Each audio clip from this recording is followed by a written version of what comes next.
ಸಭೆಯಲ್ಲಿ ಶೋಭಾಯಮಾನರಾಗಿದ್ದಾರೆ ಮಾನಿನಿ ವಿನಯ ಪ್ರಸಾದ್ರವರು. ಭಾವ, ರಾಗ, ಲಯ, ರಸ, ಸೌಂದರ್ಯಗಳ ಸಮನ್ವಿತ ಸಾಕ್ಷಾತ್ಕಾರದಿಂದ ಬದುಕನ್ನು ಸಾರ್ಥಕ ಕಲಾ ಜೀವನವಾಗಿಸಿಕೊಂಡವರು. ವಿನಯವೇ ಅವರ ವ್ಯಕ್ತಿತ್ವದ ವೈಭವ, ಪ್ರಸಾದ ಗುಣವೇ ಅವರ ಕಲಾ ಜೀವನದ ಪರಿಮಳ. ಅನೇಕ ದಶಕಗಳಿಂದ ಕನ್ನಡ, ತೆಲುಗು, ತಮಿಳು, ಮಲಯಾಳಂ ಚಿತ್ರರಂಗಗಳಲ್ಲಿ ತಮ್ಮ ವಿಶಿಷ್ಟ ಅಭಿನಯದಿಂದ ಅಕ್ಷಯ ಕೀರ್ತಿಯನ್ನು ಸಂಪಾದಿಸುವವರು. ರಂಗಭೂಮಿ, ದೂರದರ್ಶನ, ಚಲನಚಿತ್ರ ಹಾಗೂ ಸಾಂಸ್ಕೃತಿಕ ಚಳುವಳಿಗಳ ಮೂಲಕ ಕಲಾ ಸೇವೆಯನ್ನು ಮಾಡುತ್ತಾ ಬಂದಿದ್ದು, ಸಂಸ್ಕೃತಿ ಪೋಷಣೆ ಮತ್ತು ನವಪೀಳಿಗೆಗೆ ಸ್ಫೂರ್ತಿದಾಯಕವಾದಂತಹ ಮಾರ್ಗದರ್ಶನವನ್ನು ನೀಡುತ್ತಿರುವಂಥ ರಸರಾಜ್ಞಿ ಕಲಾಮಾನ್ಯೆ ಶ್ರೀಮತಿ ವಿನಯ ಪ್ರಸಾದ್ರವರ ಉಪಸ್ಥಿತಿ ಈ ಜ್ಞಾನ ಪರ್ವದ ವೈಭವವನ್ನು ಮತ್ತಷ್ಟು ದೀಪ್ತಿಮಂತಗೊಳಿಸಿದೆ. ಅವರನ್ನು ಅನಂತ ಗೌರವ, ಅಪಾರ ಹರ್ಷಗಳೊಂದಿಗೆ ಹೃತ್ಪೂರ್ವಕವಾಗಿ ಸ್ವಾಗತಿಸುತ್ತಾ ಅವರ ಶುಭ ನುಡಿಗಳಿಗಾಗಿ ವಿನಂತಿಯನ್ನು ಮಾಡ್ತಿದ್ದೇನೆ. ಸಾಷ್ಟಾಂಗ ನಮಸ್ಕಾರ. ಇಲ್ಲಿ ನಾನು ಸಿನಿಮಾದ ಒಳಗೆ ಬಂದಿದ್ದೀನೋ, ಬನ್ನಂಜೆಯವರ ಕುಟುಂಬಕ್ಕೆ ಅತ್ಯಂತ ಆಪ್ತಳು ಅನ್ನೋ ಕಾರಣಕ್ಕೆ ಬಂದಿದ್ದೀನೋ, ಅಥವಾ ಸಾಂಸ್ಕೃತಿಕ ರಾಯಭಾರಿಯಾಗಿ ಬಂದಿದ್ದೀನೋ, ನನಗೆ ಈಗ ಒಂದು ಚಿಕ್ಕ ಸಂಶಯ ಬರಲಿಕ್ಕೆ ಶುರುವಾಗ್ಬಿಟ್ಟಿದೆ. ಅದರಲ್ಲೂ ರೂಪಶ್ರೀ ಅವರು ಇಷ್ಟೆಲ್ಲ ವಿಶೇಷಣಗಳನ್ನು ಹೇಳಿಬಿಟ್ರು. ಆ ವಿಶೇಷಣಗಳನ್ನು ಬಹುಶಃ ನಾನು ಮೊದಲನೇ ಬಾರಿಗೆ ಕೇಳ್ತಾ ಇದ್ದೀನಿ. ಇಷ್ಟೆಲ್ಲ ವಿಶೇಷಣ ಇದೆಯಾ, ಪರವಾಗಿಲ್ಲಪ್ಪ ಅಂತ ಹೇಳಿ. ಯಾವುದೇ ಸಭೆ ಸಮಾರಂಭಗಳಿಗೆ, ದಾಸೋಹಕ್ಕೆ ಹೋದರೆ, ಹೆಚ್ಚಾಗಿ ಮದುವೆ ಮನೆಗಳಲ್ಲಿ, ಮುಂಜಿ ಇಂಥ ಕಡೆಗಳಿಗೆಲ್ಲ ಹೋದರೆ ಮೊದಲ ಪಂಕ್ತಿಗೆ ಗಟ್ಟಿ ಮೊಸರು ಅಂತ ಬರುತ್ತೆ. ಎರಡನೇ ಪಂಕ್ತಿಗೂ ಸ್ವಲ್ಪ ಬರುತ್ತೆ, ಮೂರನೇ ಪಂಕ್ತಿಗೂ ಬರುತ್ತೆ. ಇಲ್ಲಿ 5 ಪಂಕ್ತಿಗಳಲ್ಲಿ ಗಟ್ಟಿ ಮೊಸರನ್ನು ಬಡಿಸ್ಬಿಟ್ಟು ಆಮೇಲೆ ಸ್ವಲ್ಪ ಮಜ್ಜಿಗೆ ಅಂತ ಬರುತ್ತೆ, ನೀರು ಮಜ್ಜಿಗೆ ಅಂತ ಆಮೇಲೆ ಬರುತ್ತೆ. ಸೊ ಆ ನೀರು ಮಜ್ಜಿಗೆ ಸ್ಥಾನದಲ್ಲಿ ನಿಂತ್ಕೊಂಡು ನಾನು ಮಾತಾಡ್ತಾ ಇದ್ದೀನಿ ನಿಮ್ಮ ಹತ್ರ ಎಲ್ಲ. ಆದರೂ ಈ ಮಳೆಗಾಲದ ಸೆಖೆಯಲ್ಲಿ ನೀರು ಮಜ್ಜಿಗೆಗೂ ಕೂಡ ಮಹತ್ವ ಇದೆ ಅಂತ ಅಂದ್ಕೊಂಡು ನನ್ನ ಮಾತನ್ನು ನಾನು ಮುಂದುವರಿಸ್ತೇನೆ. ಒಂದು ಕುಟುಂಬ, ಆ ಕುಟುಂಬಕ್ಕೆ ಮಾಧವರ ಕುಟುಂಬ, ಇದು ಯಾರೂ ಕೂಡ ನಮ್ಮ ಪರ್ಸ್ನಲ್ಲಾಗಿ ಹೇಳ್ತಾ ಇದ್ದೀನಿ ಅಂತ ಯಾವುದನ್ನು ತಗೊಳ್ಬೇಡಿ, ಒಂದು ವಿಚಾರ ಅಷ್ಟೇ. ಹೇಗೆ ಬನ್ನಂಜೆಯವರ ವಿಚಾರಗಳನ್ನು ನಾವು ಬಹಳ ಗೌರವದಿಂದ ಇವತ್ತು ಅವರ ಬನ್ನಂಜೆ ವಿಶ್ವನಮನ 90 ಕಾರ್ಯಕ್ರಮದ ಸಮಾರೋಪ ಸಮಾರಂಭದ ಉದ್ಘಾಟನಾ ಕಾರ್ಯಕ್ರಮದಲ್ಲಿ ನಾವು ಏನನ್ನು ನೆನಪು ಮಾಡ್ಕೊಳ್ತಾ ಇದ್ದೇವೆ, ಹಾಗೆ ಇದು ಕೂಡ ವಿಚಾರ ಮಾಡಬೇಕಾದಂಥ ಒಂದು ವಿಷಯ ಅನ್ನೋ ಕಾರಣಕ್ಕೆ ಹೇಳ್ತೀನಿ. ಮಧ್ವರ ಮನೆಗೆ ಸ್ಮಾರ್ತ ಸೊಸೆ ಬಂದಾಗ ಅಲ್ಲಿಯ ದೊಡ್ಡವರು ಸ್ಮಾರ್ತರ ಮನೆಯಿಂದ ಬಂದಿದ್ದಾಳೆ, ಅವಳ ಕೈಯಲ್ಲಿ ನಾವು ನೀರು ಕುಡಿಯೋದು ಬೇಡ. ಅದೇ ರೀತಿ ಸ್ಮಾರ್ತರ ಮನೆಗೆ ಒಂದು ಹುಡುಗಿ ಮದುವೆ ಮಾಡಿಕೊಂಡು ಮಧ್ವರ ಮನೆಗೆ ಹೋದಾಗ ಮಧ್ವ ಮನೆತನದಿಂದ ಬಂದಿದ್ದಾಳೆ, ಅವಳ ಕೈಯಲ್ಲಿ ಅಡುಗೆ ಮಾಡಿಸ್ಬೇಡ. ಇದು ಇವತ್ತಿಗೆ ನಡೀತಾ ಇರುವಂಥ ಅನೇಕ ಕುಟುಂಬಗಳಲ್ಲಿ ನಡೀತಾ ಇರುವಂಥ ಒಂದು ಜ್ವಲಂತ ಸಮಸ್ಯೆ. ಇಲ್ಲಿ ನೋಡ್ರಿ, ರಿಯೂನಿಯನ್ ಆಫ್ ಆಲ್ ತತ್ವಾಸ್ ಇಲ್ಲಿ ನಡೀತಾ ಇದೆ, ತತ್ವಗಳ ದಾಸೋಹ ನಡೀತಾ ಇದೆ. ಅಂಥ ಕುಟುಂಬದ ಪ್ರತಿನಿಧಿಗಳನ್ನು ಒಬ್ಬರನ್ನಾದರೂ ಇಲ್ಲಿ ಕರೆಸಿ ಕೂಡಿಸಿ ನೋಡಿ, ಇಲ್ಲಿ ಮೂಲ ತತ್ವದಲ್ಲಿ ಯಾವ ಭೇದ ಇದೆ ಒಂದು ಸರ್ತಿ ಕೇಳಿ, ಜಗದ್ಗುರುಗಳೆಲ್ಲ ಇದ್ದಾರೆ, ಅವ್ರ ಹತ್ರ ಪ್ರಶ್ನೆ ಕೇಳಿ ಉತ್ತರವನ್ನು ಪಡ್ಕೊಳ್ಳಿ ಅಂತ ಹೇಳಬೇಕು ಅಂತ ನನಗನ್ನಿಸ್ತಾ ಇದೆ. ಇಂಥ ಒಂದು ದಾಸೋಹದಲ್ಲಿ ತೃಣಮಾತ್ರದ ನನ್ನನ್ನು ಕೂಡ ಸೇರಿಸಿರೋದಕ್ಕೆ ನಾನು ತುಂಬ ಅಭಿನಂದನೆಯನ್ನು ಸಲ್ಲಿಸ್ತೇನೆ. ಆಮೇಲೆ ನನ್ನ ಚಿತ್ರ ಜೀವನದ ಆರಂಭ ಆಗಿದ್ದೇ ಮಧ್ವಾಚಾರ್ಯ ಸಿನಿಮಾದಿಂದ. ನನಗೆ 18-19 ವರ್ಷ. ಆವಾಗ ಪೂರ್ಣಪ್ರಜ್ಞಾ ಕಾಲೇಜಿನಲ್ಲಿ ನಾನು ಓದ್ತಾ ಇದ್ದೆ. ಜಿ ವಿ ಅಯ್ಯರ್ ಅವರು ಈ ಸಿನಿಮಾ ಮಾಡಬೇಕು, ಅದಕ್ಕೆ ಬನ್ನಂಜೆ ಗೋವಿಂದಾಚಾರ್ಯರು ತಮ್ಮ ಬರಹವನ್ನು ನೀಡಿದ್ದಾರೆ ಅಂತ ನಮಗೆ ಕಾಲೇಜಿಗೆ ಹೇಳಿ ಕಳಿಸಿದರು. ನಮ್ಮ ಸ್ನೇಹಿತೆ ವೀಣಾ ಬನ್ನಂಜಿಯವರು ನನ್ನನ್ನು ವಿನಯ ಇವತ್ತು ಮನೆಗೆ ಬಾರೆ ಅಂತ ಕರೆದ್ಲು.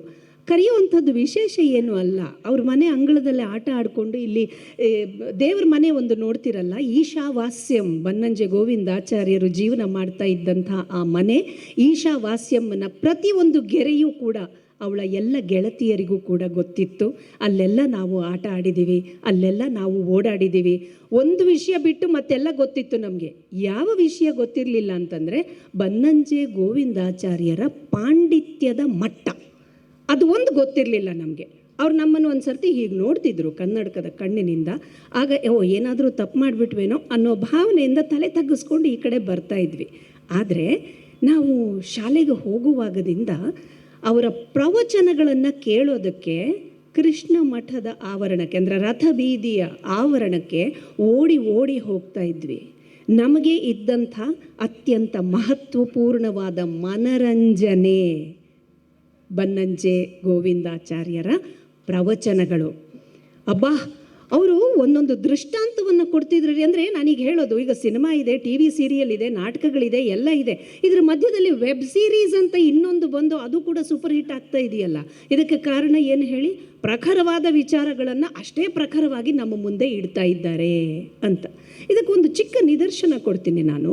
ಬನ್ನಂಜೆ ಆಚಾರ್ಯರು ತಮ್ಮ ಭಾಗವತದ ಪ್ರವಚನದಲ್ಲಿ ಮತ್ತು ಮಹಾಭಾರತದ ಪ್ರವಚನದಲ್ಲಿ ಅರ್ಜುನ ಬಿಟ್ಟ ಒಂದು ಬಾಣದ ಒಂದು ಉದಾಹರಣೆ ಹೇಗಿತ್ತು ಆ ಬಾಣ ಅಂತಂದರೆ, ಸೂರ್ಯನ ಕಿರಣ ಒಂದನ್ನು ಕಿತ್ತು ದ್ರೌಪದಿಯ ನೋಟದ ಮೊನೆಯನ್ನಾಗಿಸಿ ಬಿಟ್ಟ ಬಾಣ ದುಷ್ಟ ತತ್ವವನ್ನು ಸಂಹರಿಸದೇ ಇದ್ದೀತೆ.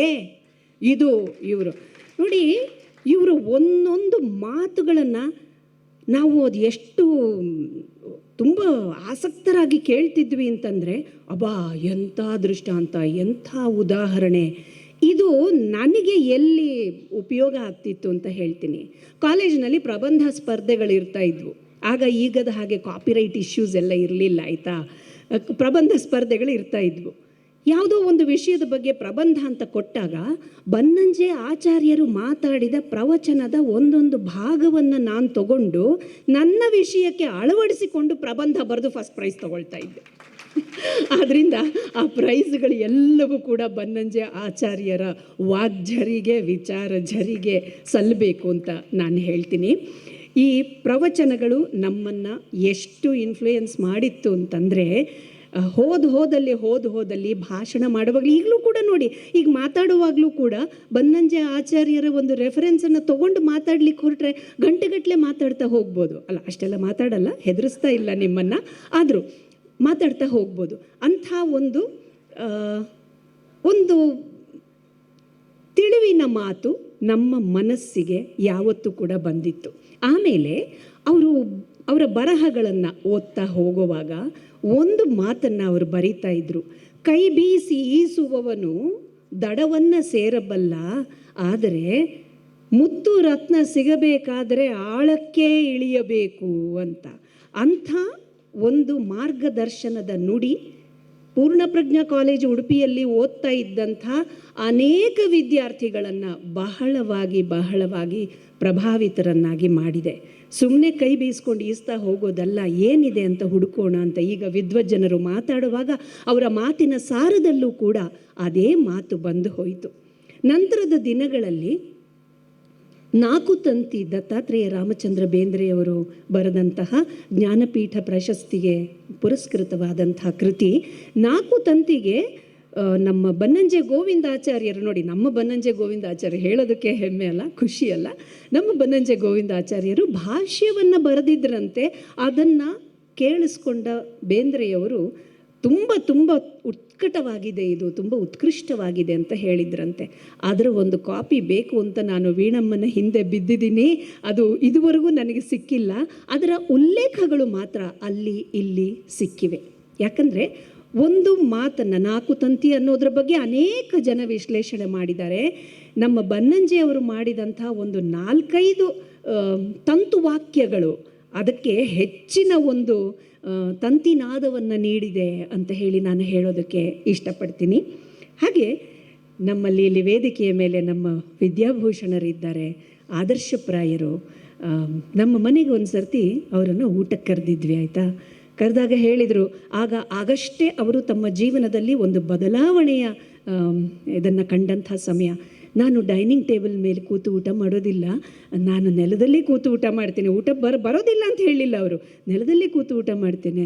ನಾನು ಹೇಳಿದೆ, ನಾನು ಸಿನಿಮಾದಲ್ಲಿ ಕೆಲಸ ಮಾಡುವವಳಾಗಿರ್ಬೋದು, ಆದರೆ ನಾವು ಕೂಡ ಡೈನಿಂಗ್ ಟೇಬಲಲ್ಲಿ ಊಟ ಮಾಡೋದಿಲ್ಲ, ಕಾಲು ಮಡಿಸಲಿಕ್ಕೆ ಸಾಧ್ಯ ಇದ್ದಷ್ಟು ಕಾಲ ಕೆಳಗೆ ಕೂತ್ಕೊಂಡು ಊಟ ಮಾಡ್ತೇವೆ ಅಂತ ಹೇಳಿ ಅವರು ನಮ್ಮ ಮನೆಗೆ ದಯಮಾಡಿಸಿದಂಥ ಅವರ ಪೂಜನೀಯ ಮಾತುಗಳು, ಮತ್ತು ಅವರ ಹಾಡುಗಳ ಬಗ್ಗೆ ನಾನು ಹೇಳಲೇಬೇಕು. ಅವರ ಪ್ರತಿಯೊಂದು ಹಾಡನ್ನು ನಾವು ಕೆಲವು ಸಮ್ಮರ್ ಕ್ಯಾಂಪ್ಗಳಲ್ಲಿ ನಾಟಕಗಳನ್ನಾಗಿ ಮಾಡಿದ್ದೇವೆ, ಭಾಷಣ ಸ್ಪರ್ಧೆಗಾಗಿ ಉಪಯೋಗಿಸ್ಕೊಂಡಿದ್ದೇವೆ, ಹಾಡಿನ ಕಾಂಪಿಟೇಷನ್ಗಾಗಿ ಉಪಯೋಗಿಸ್ಕೊಂಡಿದ್ದೇವೆ.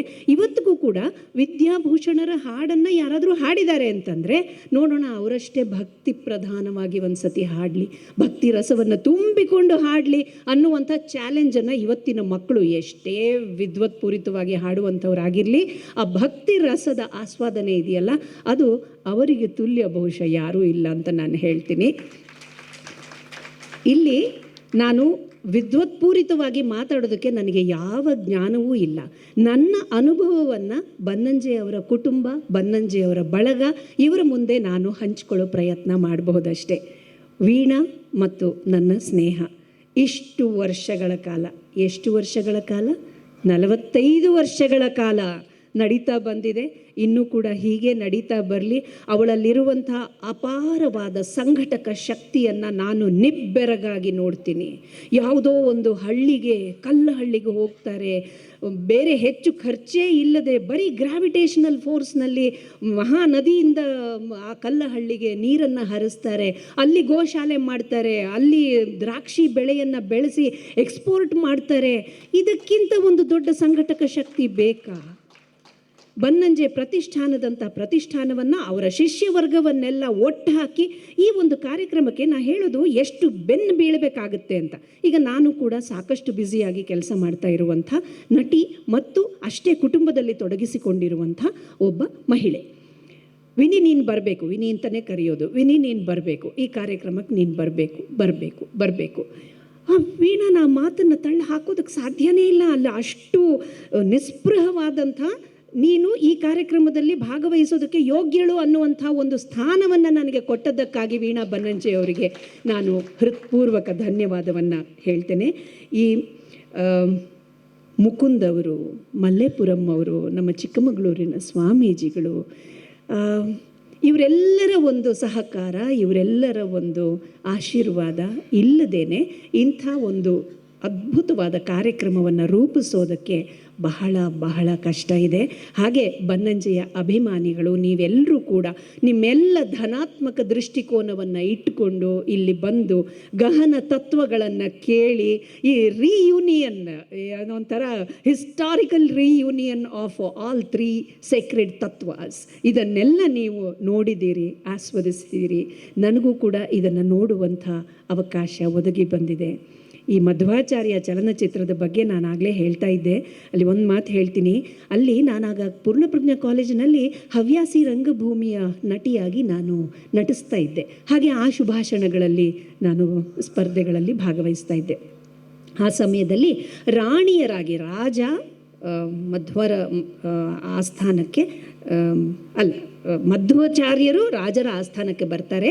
ಆಗ 3 ಜನ ರಾಣಿಯರು ಅವರನ್ನು ಸ್ವಾಗತಿಸಬೇಕು ಅಂತ ಹೇಳಿ, ಅಂಥ ಒಬ್ಬ ರಾಣಿಯ ಪಾತ್ರವನ್ನು ನಾನು ಮಾಡಿದ್ದೆ. ಅದು ಇವತ್ತಿಗೂ ಕೂಡ ನನಗೆ ಮೊದಲ ಕ್ಯಾಮರಾ ಅಪಿಯರೆನ್ಸ್. ಇವತ್ತಿಗೂ ಕೂಡ ನಾನು ಅದನ್ನ ಎಷ್ಟು ನೆನಪಿಸ್ಕೊಳ್ತೀನಿ ಅಂತಂದರೆ, ಅಲ್ಲೇ ಧನಾತ್ಮಕ ತತ್ವ ಒಂದು ನನ್ನ ಒಳಗೆ ಹೊಕ್ಕಿಬಿಡ್ತು. ಆನಂದ ತೀರ್ಥರಿಗೆ ತುಂಬು ಸಂತಸವೆಂಬ ವರವಿತ್ತ ದೈವತವೇ ನಿನಗೆ ನಮನಂ. ಅಬ್ಬಾ, ಎಂಥ ಸಾಲುಗಳು ಬನ್ನಂಜೆಯವರು ಬರೆದಿರುವಂಥದ್ದು. ಹಾಗೆ ವಂದೇ ವಂದ್ಯಂ ಸದಾನಂದಂ ವಾಸುದೇವಂ ನಿರಂತರಂ, ಇಂಥ ಸಾಲುಗಳನ್ನು ಅವ್ರು ನಮಗೆ ಕೊಟ್ಟಿದ್ದಾರೆ. ಹಾಗೆ ಯೋಚನೆ ಮಾಡಬೇಕಾದಂಥ ಕೆಲವು ವಿಷಯಗಳು ಏನಂದರೆ, ಇರುವಂಥ ಸತ್ಯ ನಮಗೆ ಇಷ್ಟ ಆಗೋದಿಲ್ಲ, ಸತ್ಯ ಇರುವ ರೀತಿಯಲ್ಲೇ ನಾವು ಅದನ್ನು ಒಪ್ಪಿಕೊಳ್ಳೋದಿಲ್ಲ, ಇಂಥ ಅನೇಕ ಮಾತುಗಳನ್ನು ಕೊಟ್ಟಿದ್ದಾರೆ. ಇದು ಬನ್ನಂಜೆಯವರ ಮಾತುಗಳನ್ನು ನಾನು ಹೇಗೆ ನೆನಪಿಸ್ಕೊಳ್ತೀನೋ ಹಾಗೆ ವೀಣಾ ಅವರ ಉಪನ್ಯಾಸಗಳನ್ನು ಕೂಡ ನಾನು ಬಹಳ ನೆನಪಿಸ್ಕೊಳ್ತೀನಿ. ನನ್ನದೇ ಸ್ನೇಹಿತರು, ಆಕೆ ನನ್ನ ಸ್ನೇಹಿತೆ ಅಂತ ಗೊತ್ತಿಲ್ಲದೆ ಅನೇಕರು ನನಗೆ ಯೂಟ್ಯೂಬ್ ಲಿಂಕ್ಗಳನ್ನು ಕಳಿಸ್ತಾರೆ. ಎಂಥ ಅದ್ಭುತವಾದ ಮಾತಾಡಿದ್ದಾರೆ ನೋಡು ಇವರು ಅಂತ. ನಾನು ಮನಸ್ಸಿನಲ್ಲೇ ನಮ್ಮ ವೀಣಾ ಅಂತ ಖುಷಿ ಪಟ್ಕೊಂಡು ಇಡೀ ಪ್ರವಚನವನ್ನು ಕೇಳಿಸ್ಕೊಳ್ತೀನಿ. ಅದರಲ್ಲಿ ಅದ್ಭುತವಾದ ಸಾಲುಗಳು ಏನಾದರೂ ಇದ್ದರೆ ಇವತ್ತಿಗೂ ಕೂಡ ಅದರ ಅನುರಣನೆಯನ್ನು ನಾನು ಮಾಡ್ಕೊಳ್ತೀನಿ. ಮಾತ್ರ ಅಲ್ಲ, ಇಲ್ಲಿ ನನಗೆ ಜಗದ್ಗುರುಗಳಿಂದ ಮತ್ತು ಎಲ್ಲರಿಂದ ಕೂಡ ಇಲ್ಲಿ ಮಾತಾಡಿರುವಂಥ, ಈಗ ರೂಪಶ್ರೀ ಅವರು ಏನು ಮಾತಾಡಿದ್ರು ಅವರಿಂದ ನನಗೊಂದು ನೋ ಅಬ್ಜೆಕ್ಷನ್ ಸರ್ಟಿಫಿಕೇಟ್ ಬೇಕಾಗಿದೆ. ಏನಪ್ಪ ಅಂತಂದರೆ, ಈಗ ನಾನು ಮುಂಚೆ ಹೇಗೆ ಬನ್ನಂಜೆ ಆಚಾರ್ಯರ ಮಾತುಗಳನ್ನು ನನ್ನ ಸಬ್ಜೆಕ್ಟಿಗೆ ಅಳವಡಿಸಿಕೊಂಡು ನಾನು ಹೇಗೆ ಪ್ರಬಂಧಗಳನ್ನು ಮಾಡ್ತಿದ್ನೋ, ಹಾಗೆಯೇ ಇತ್ತೀಚೆಗೆ ನಾನು ಮಾಡುವಂಥ ಪಾತ್ರಗಳಲ್ಲಿ ಕೆಲವು ಮಾತುಗಳು, ಅದು ಲಾಯರ್ ಆಗಿರಬಹುದು, ಜಡ್ಜ್ ಆಗಿರ್ಬೋದು, ವೈದ್ಯ ಆಗಿರ್ಬೋದು, ಅದು ಯಾವ ವಿದ್ಯಾಭ್ಯಾಸ ಇಲ್ಲದೆ ಹೋದರೂ ಕೂಡ ನಮಗೆ ಅದನ್ನೆಲ್ಲ ಆ್ಯಕ್ಟ್ ಮಾಡುವಂಥ ಒಂದು ಸ್ಥಿತಿ ನಮಗೆ ಸಿಕ್ಕಿದೆ ನೋಡಿ, ಒಂದು ಘಟ್ಟ ನಮಗೆ ಸಿಕ್ಕಿದೆ ನೋಡಿ. ಅಲ್ಲಿ ಈ ವಿದ್ವಜ್ಜನರ ಮಾತುಗಳನ್ನು ನಮ್ಮ ಮಾತುಗಳಿಗೆ ಅಳವಡಿಸಿಕೊಂಡು, ನಮ್ಮ ಪಾತ್ರಕ್ಕೆ ಅಳವಡಿಸಿಕೊಂಡು ನಾನು ಇದನ್ನು ನನ್ನ ಮಾತುಗಳಾಗಿ ನಾನಲ್ಲಿ ಹೇಳ್ತೀನಿ. ಯಾಕಂದರೆ ಇದು ಇಂಥವ್ರು ಕೊಟ್ಟ ಮಾತು ಅಂತ ಸಾಬೀತುಪಡಿಸ್ಲಿಕ್ಕಾಗಲಿ ಅಥವಾ ಕಾಪಿರೈಟ್ ಆಗಲಿ ಏನೂ ಇರೋದಿಲ್ಲ. ಇಷ್ಟನ್ನು ನಾನು ಕಲ್ತ್ಕೊಂಡಿದ್ದೇನೆ. ನಿಮ್ಮೆಲ್ಲರ ಮಾತುಗಳ ಸಾರವನ್ನು ನಾನು ನನ್ನ ಸಿನಿಮಾಗಳಲ್ಲಿ ಉಪಯೋಗಿಸ್ಕೊಳ್ತೇನೆ ಅಂತ ಹೇಳ್ತಾ, ಮತ್ತೊಮ್ಮೆ ಮಗದೊಮ್ಮೆ ಬನ್ನಂಜೆ ಪ್ರತಿಷ್ಠಾನಕ್ಕೆ, ನಮ್ಮ ಪ್ರೀತಿಯ ವೀಣನಿಗೆ, ಚಿಕ್ಕ ವಯಸ್ಸಿನಿಂದ ನಮ್ಮನ್ನು ಪ್ರಭಾವಿತರನ್ನಾಗಿ ಮಾಡಿದ ಬನ್ನಂಜೆ ಗೋವಿಂದಾಚಾರ್ಯರಿಗೆ, ಎಲ್ಲರಿಗೂ ಕೂಡ ವೇದಿಕೆಯ ಮೇಲಿರುವ ಪೂಜನೀಯರಿಗೆ, ಈ ಕಾರ್ಯಕ್ರಮದ ಸಂಘಟನೆಯಲ್ಲಿ ಪಾತ್ರವಹಿಸಿದಂಥ ಚಿಕ್ಕ ಪುಟ್ಟ ಕೆಲಸ ಮಾಡಿದಂಥ ಎಲ್ಲರಿಗೂ ಕೂಡ ಅಭಿನಂದನೆಯನ್ನು ಅರ್ಪಿಸ್ತಾ ನನ್ನ ನುಡಿ ನಮನವನ್ನು ನಿಲ್ಲಿಸ್ತೇನೆ. ನಮಸ್ಕಾರ.